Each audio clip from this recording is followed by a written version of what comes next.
Welcome to Stagepass. I'm your host, Michael Monahan. This week is a really special one for me, as my guest's entire family, beginning with his father, Herb Jones, have made an enormous contribution to the arts in Tidewater. We pick up this week's interview with Louis Jones performing his song, Try and Try Again. It's crazy. I've seen you more in the last 2 days than I've seen you in the last 40 years. That's right. But I tell you what, it's been enjoyable. It really has. I mean, I was telling Susan, who do I have more common memories with? Who else have I known for 40 years? This long, yeah. Yeah. It's or that will still speak to me. Ditto to that. There I saw you were standing by the shore. The ocean's roar, it seemed to speak to you and me. And you were crying your head in your hand, pieces of the plan. You lay at your feet in the golden sand.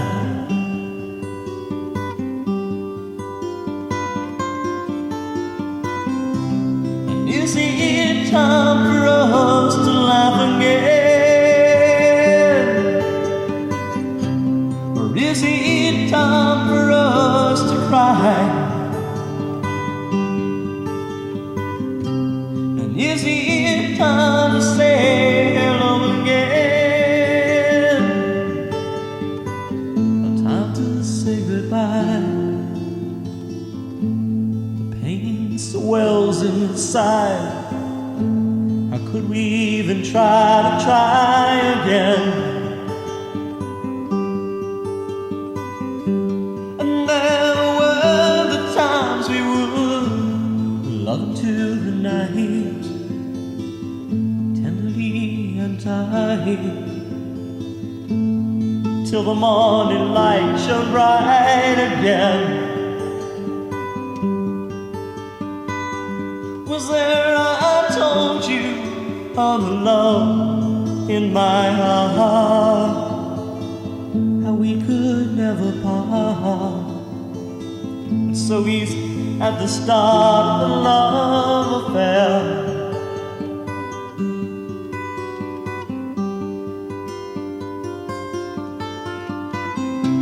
And is it time for us to laugh again?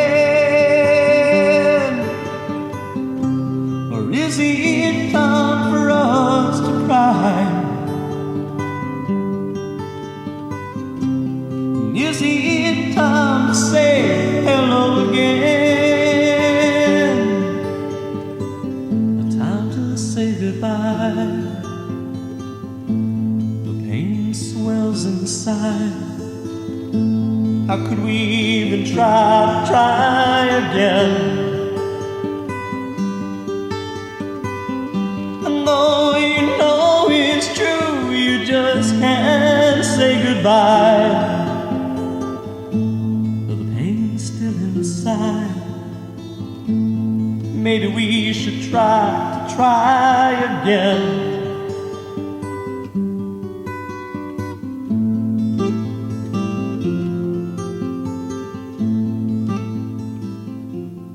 So what can you tell me about that? What was the circumstances behind writing that one?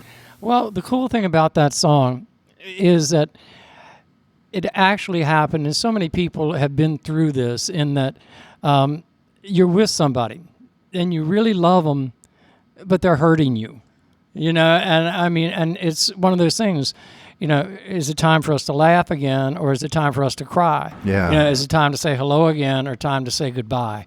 And it's like, you don't want this to be your truth, but it is. And every day you're carrying that pain with you. And it's like, okay, should we try again, or should we not? Yeah. And it's a heavy thought, and It is. It's a pretty good song. Was it inspired by real life? Very possibly. Yeah, I had dated one young lady for years, and a really sweet girl.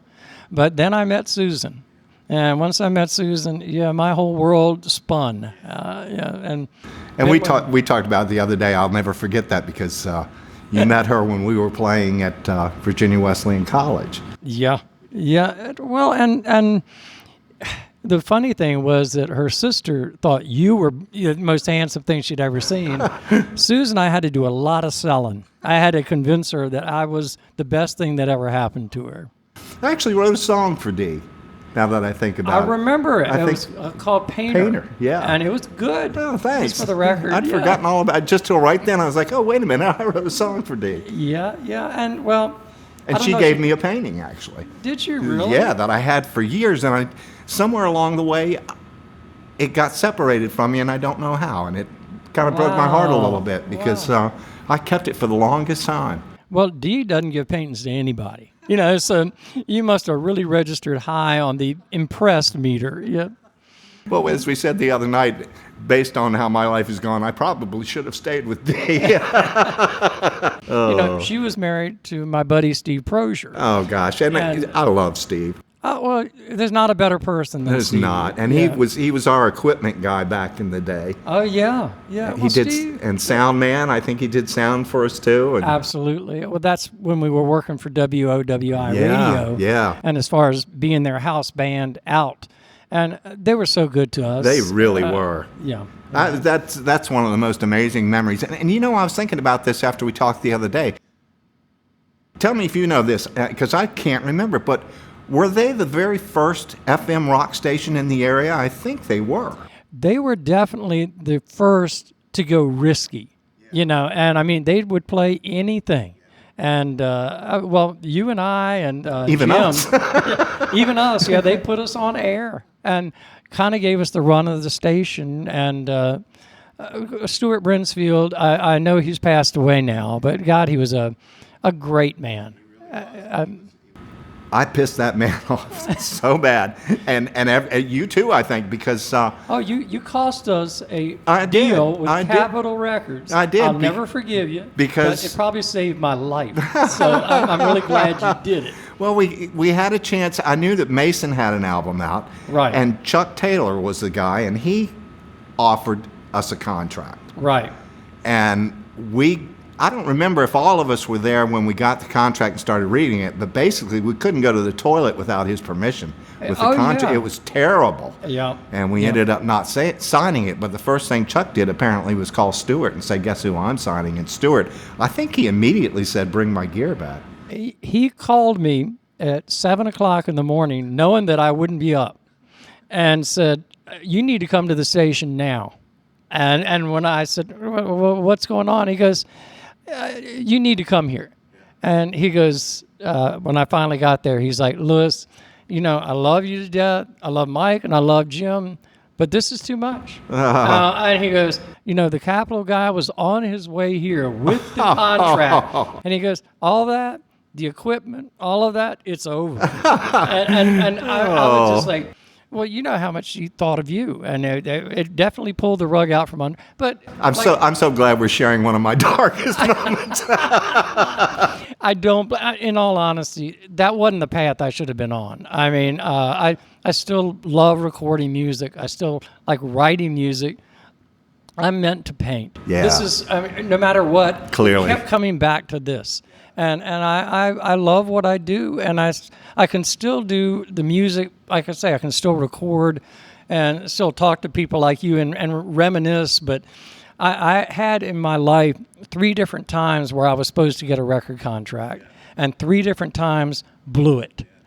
So that was just the first one. Oh, good. So I wasn't the only. No. I managed to car that drove off the cliff. Yes. Well, I tell you, speaking of your artwork, it's incredible to be doing this here in the gallery and just looking around at your work and Susan's work and Ryan's work. I mean, I feel like I'm in a museum. It's just beautiful. Well, you're actually looking at 4 lifetimes worth of work. I mean, between. Do you have your dad's stuff in here too? Some of your dad's stuff? Yeah. Well, my dad was Herb Jones, for those who don't know that, and then of course my wife is Susan Jones. My son is Ryan Jones. I got to throw the Jones in there, and we've all given everything, and and you're all incredibly talented. It's amazing. As you know, it's like you with the guitar and singing. It's 10% talent and 90% work. Well, and yeah. I mean, we're not geniuses. As I tell people real hard, I try very hard.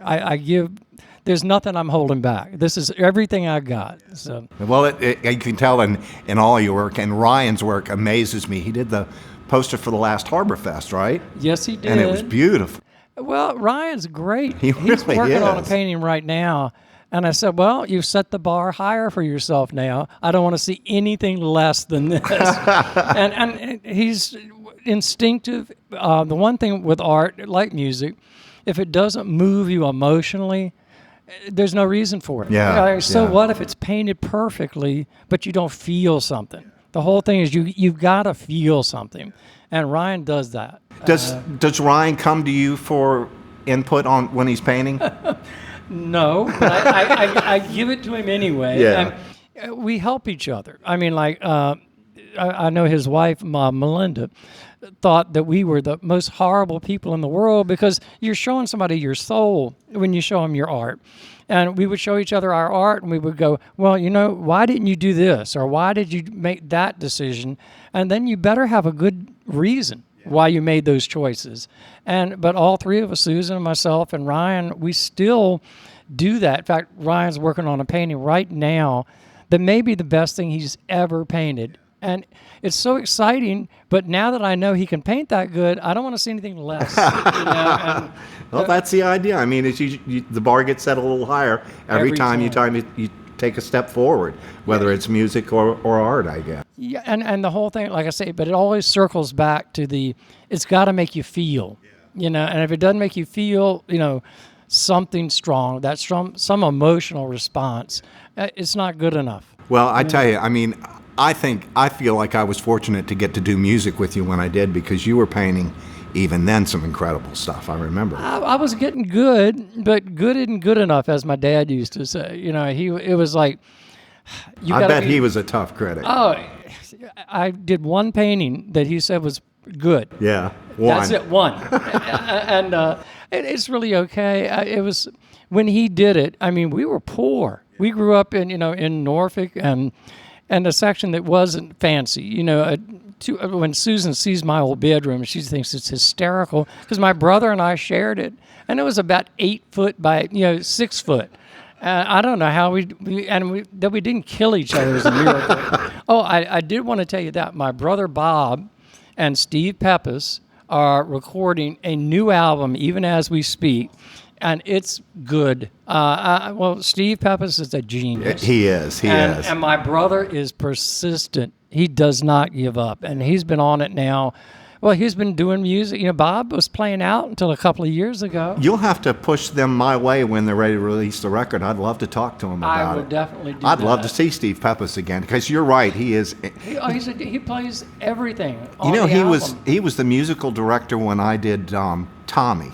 Oh yeah. Way back, and Yep. and it was Steve and Curtis Ely on guitar and Larry Emanuel on drums. What a band that was! Oh my goodness! Oh God, yeah. And what's funny?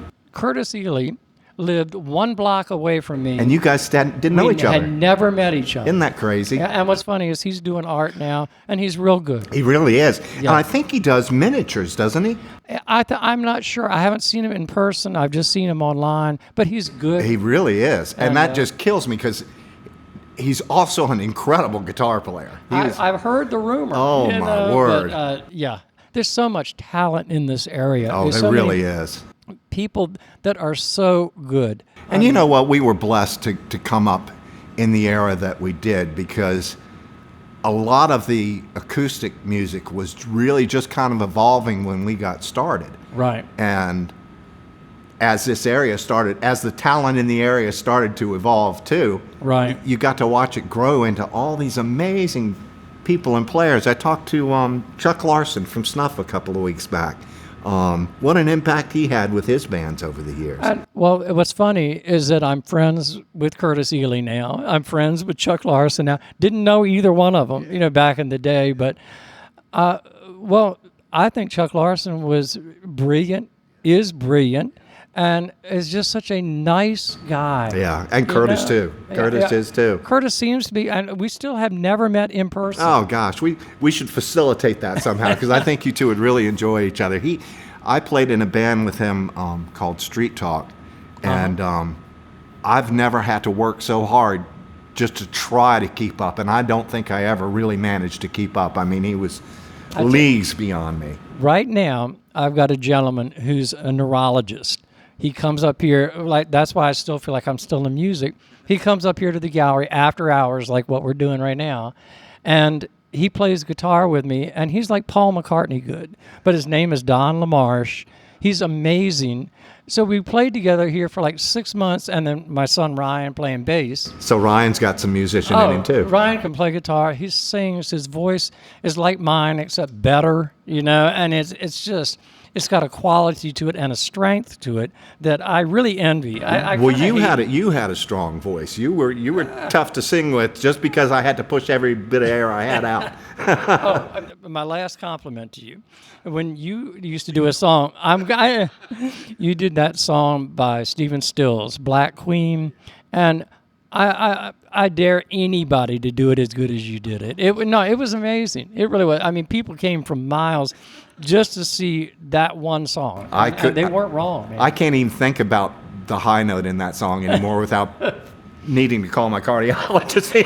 I hear you. That was a bear to sing. It was a lot of fun though. Yeah, it really was. So that's cool that Ryan has that. And when you do that thing, do you leave the gallery open for people to come in? And it's really funny because they don't know if they should come in or not come in. And people are always welcome here. In fact, that's one of the rules of this gallery. We're not like other galleries. This is, think of it as the people's gallery. Anybody who wants to come here, you're welcome here. You can come in shorts, jeans, flip-flops. We don't care. You're going to be treated well here.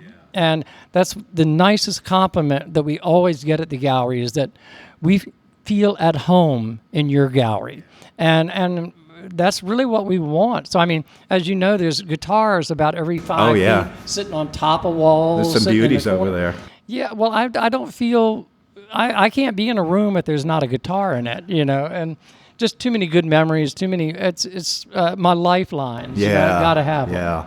It's funny. It becomes such a big part of your life. Once you make that plunge and decide, I want to play. I want to play and just see what happens. Right. And you make that decision, and the next thing you know, it's just wrapped around everything you do. And I imagine art's the same way. Oh, well, the one good thing is, I don't know if it's true for music as much as for the art, I can do this until I'm dead. I mean, as far as like physical endurance. And I mean, I did this when I had cancer and I was going through chemo, and there's a high that you get from creating a good piece of art. Oh, I'm sure. And if it's going well, you don't stop. But I imagine during that time it was a great form of escape from everything that you were having to face. It was wonderful. And you do get to create your own little world. I remember my dad saying that. He goes, because people kept saying, oh, you paint Tidewater, you paint these. And he goes, no. He goes, this is Herb's world. Yeah. And he goes, I get to create it. And it's like this world, but it's perfect. That's a great sentiment. Yeah. Amazing. And I wanted to talk to you, too, about Susan's work, because she's really done some amazing work, too. She is great. And think of all the testosterone that she had to swim through to get that good. But, I mean, she is amazing. She's breaking barriers. She doesn't paint anything like me, nothing at all. And just because I don't remember, was she painting when you met? Yeah. I didn't. Susan was always because I knew doing Dee art. did. Oh, yeah. And, in fact... Susan is just a trip in that she is so talented and so unassuming that she doesn't really say much, but you look over and it's like, what you're painting is brilliant. What you're doing is amazing. And she goes, yeah, but it's not quite perfect. And I literally have seen her work on a painting for like 2 weeks and then sit and stare at it for hours at a time and go, it's not done. It needs one more thing. And I'll show you the painting later where she goes back and she put one more dot. And I'm going, are you kidding me? And It brought it out together. Oh. I mean, so she's always right in the end, but it's always all her, and you know her, and she's just a beautiful girl. She's got a beautiful heart. Yeah, she's a wonderful lady. She's been good to me. Yeah, yes, she has. How long have you guys been married now? 48 years. 48 years. Yeah. So that says we've known each other for about 53, I think. Yeah. Oh my That's gosh. scary. That is 53 years. As I told you before, because yesterday, was your birthday, thank God. I'm not going to say how old you are, but you're officially old. I'm old, yeah. I don't want to know. The whole thing, as you know, when you're at this point in your life, time is the most valuable commodity. Yep. You can't buy it. And so no matter how successful you are, how rich you are, you can't buy one more second. That's right. Thinking back on the days that when we started out, I still can't remember when we talked about this the other day, how you and I met. Do you? I have no idea. I don't either, because our worlds were so different then. I was a senior in high school. You were in your first year of college. Right. And you lived in Norfolk. I lived in Virginia Beach. How in the world did we? I have no idea, but I do remember the first time we got together. And it was in your garage. Yeah. And it was like dueling banjos. You would play a song that you'd written. I'd play a song that I'd written. I would say, well, play another one. And then you'd play another song, and I'd play another song. And it kept going until it was like, okay, well, it's time for us. I vaguely remember that. Yeah, I mean, but it was like, yeah, there's something here. We need to play together. And what's funny is Jim Evans, who originally started off carrying our equipment. You mentioned that the other day, and I did not remember that, but that is right. That is right. And Jim... I didn't remember a time when it was just you and me. Oh, yeah. Just in the very beginning, it was just me and you. And then Jim said, let me try. Just let me try singing with you once. And once he tried, it was like, oh, you're in. Yeah. That's it. The perfect third voice for what we did. Absolutely. Yeah, that baritone. It's still one of my favorite voices of anybody. Oh, yeah. And man, could he write songs. I tell you what, after the first time I think we'd gone through a real long stretch of time when we hadn't seen each other, he played a song for me, and I thought I was going to break out in tears. It was so gorgeous, and it was so heartfelt. He just had a gift for expressing himself in a song that was simple but straight to the heart. It was he's that guy. No, I'm saying Jim has no boundaries, no borders. He is what he is all the time. So he's like, you can kill Jim by one wrong word. He's so sensitive, and it's hard to go through this world being that, vulnerable. Yeah. Really love the guy. Yeah, great guy. Great guy. And that was so much fun doing that. My gosh, I told you the other day when we were talking about it, it seemed like we were together for a long time, but we really weren't. It was really only 3 or 4 years, I think, that we did that. Again, that's one of those things. Yeah, it was very exciting. It really was. And it's one of my favorite times in my life. Mine too. And And I got to tell you, this is funny because I was telling a friend of mine, Cindy Caskey, I'll give her the spotlight here. Right. I was telling her about interviewing you, and she said, I think I saw you. She said, did you used to practice in your mom and dad's garage? And I said, yeah, we did. She said, I think I saw you. I was 12. Yeah, well... I tell you what, they were a lot of good memories. I remember a lot of things we did. And this is another thing we touched on the other day that will always make me chuckle, was one of our first paying jobs at Village Inn Pizza, when every time we'd play a slow song, they'd get on their PA and say, number 42, your pizza's ready. And their PA was so much better than ours. It would just blow us out of the water. Very humbling. Yeah, you know you're not a big deal when your pizza orders are getting announced over your music. Usually, and it went on all night long. Oh, yeah. But we got paid, and we were happy, and it made us get better. I wonder how much we got paid for that. I don't remember. I know in those days, nobody paid a whole lot. No, but it wasn't bad. Yeah. And the fact is, we'd probably played for free.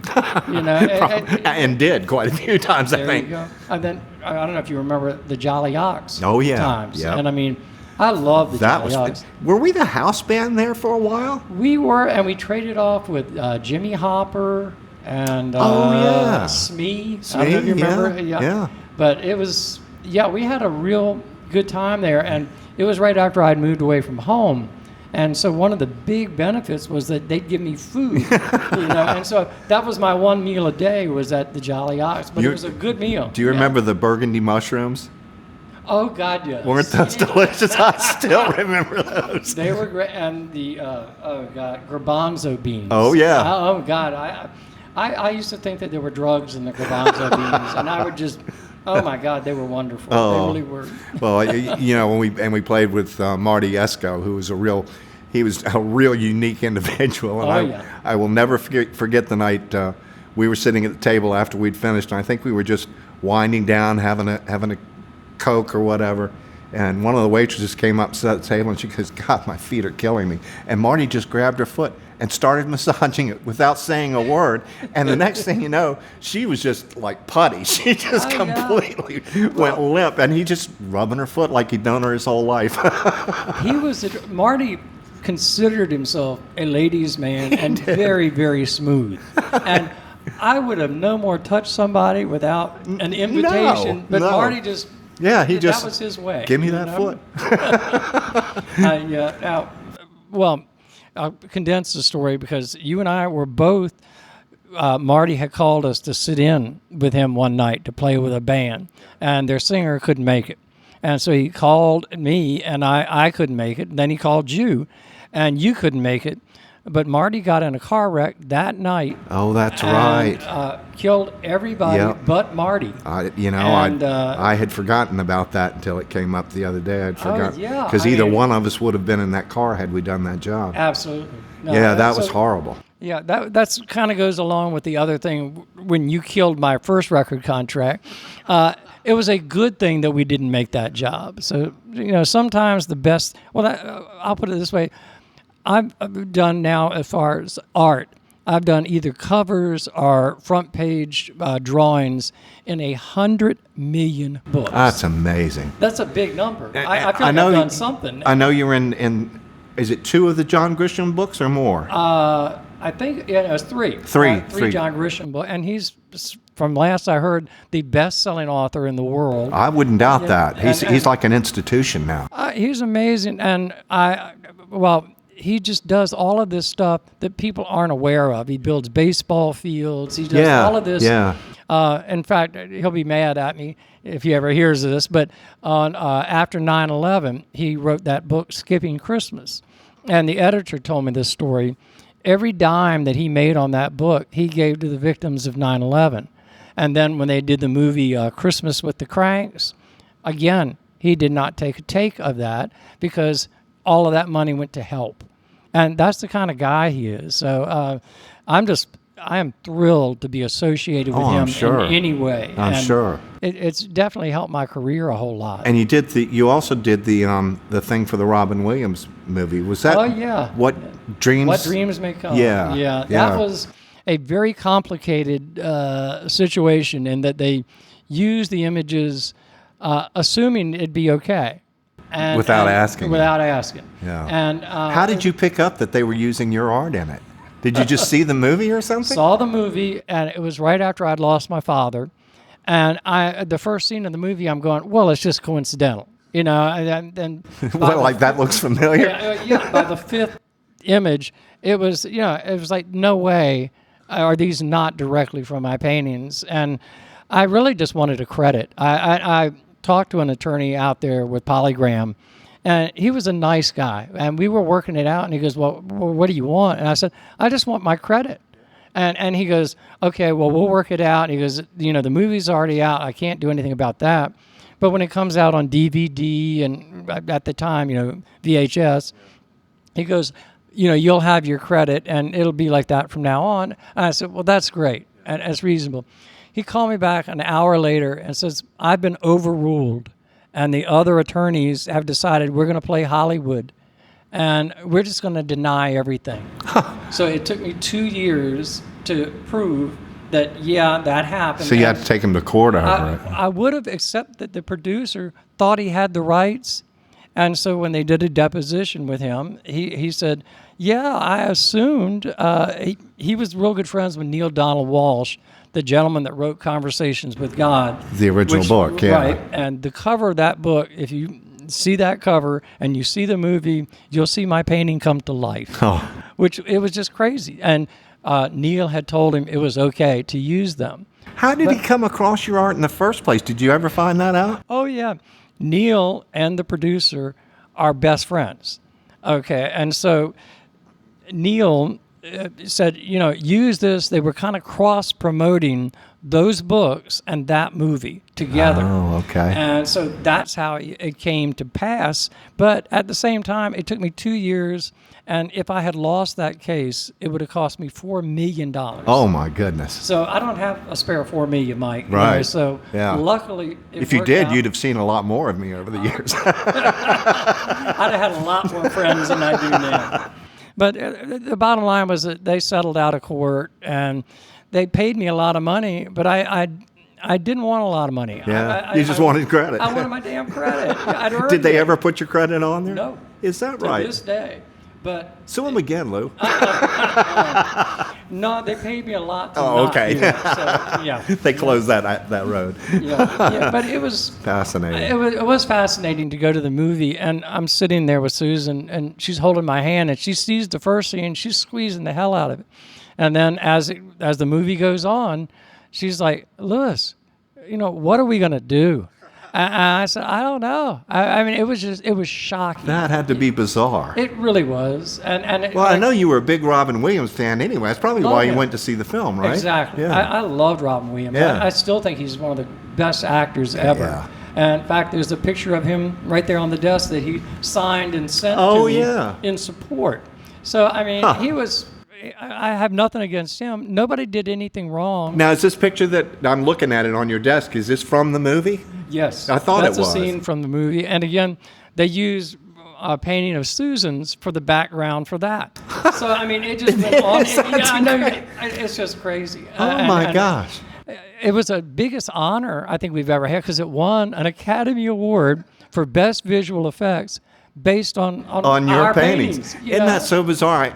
I wonder if they just thought, what are the chances that whoever did this will even see the movie? Well, I think what it was is they stole a lot at that time from a lot of different artists. I think that goes on all the time. Exactly. And most people are smart enough to not go after polygram films. And as it was, like I said, if I had lost, it would have cost me everything I had and more. So I knew I better be right, and I had 3 great attorneys. Did you have to bring your artwork in to the hearing? It was amazing. They had Michael Jackson's attorney against me, and this guy, I'm about a 3 smart. This guy's a 10, and he was just, he was brilliant, but he didn't know anything about art, and so in the end, as their experts finally come up with, there was no way that these images could have come from where they said they came from. They had to come from me, because they couldn't show anything that looked remotely like those things that are in the movie where my paintings are dead on. I mean, it's not like they're close to or similar. They're exact. They were exact. Wow. And they just brought them to life, which I'm excited. Like I say, it was exciting to see, but I just wanted to see my name at the end, Well, Lou, I really appreciate you doing this with me. It means a lot to me because of our history. And I know that, certainly the respect the area has for you as an artist is enormous. And I thought of you and I thought, I don't know how many people know how good of a musician you were and are. And I just thought this is a great opportunity to put a light on that.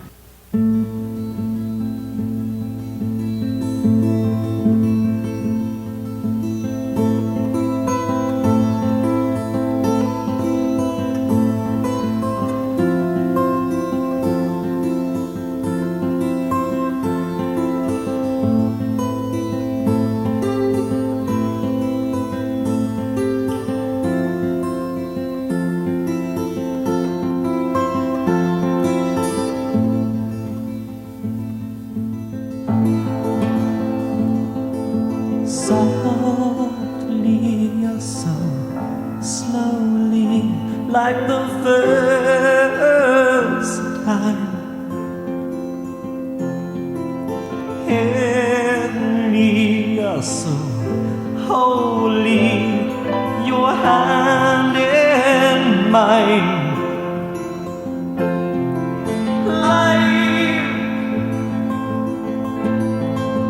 I never knew the truth that is you. The truth is love.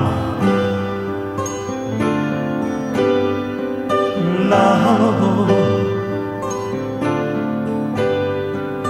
Love.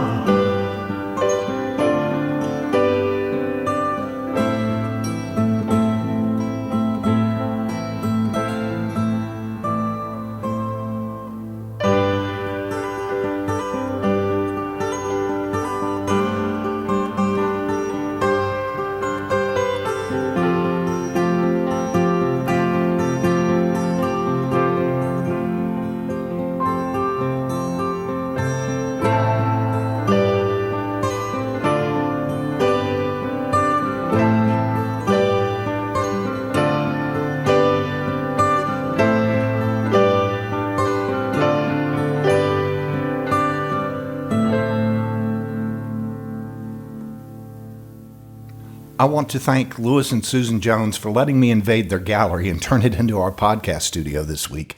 If you get a chance, the Jones Art Gallery is located in the Virginia Beach Town Center at 184 Central Park Avenue, and it's a warm and gorgeous gallery to visit. And if you come by late on a Wednesday, you might catch Louis and friends adding some beautiful music to the mix.